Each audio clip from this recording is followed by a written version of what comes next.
Ang mga grade 2 na mababait. Kasi tulog sila, joke.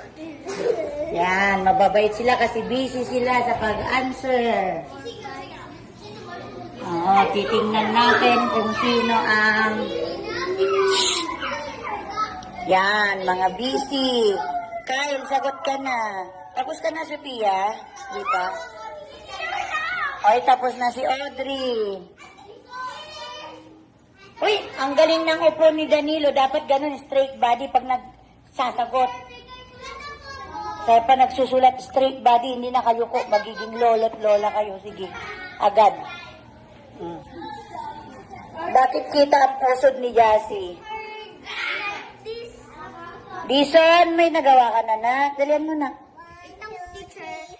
Yan, nagbibilang si Madam Aloring. Oh, Gabriel, dan ka na.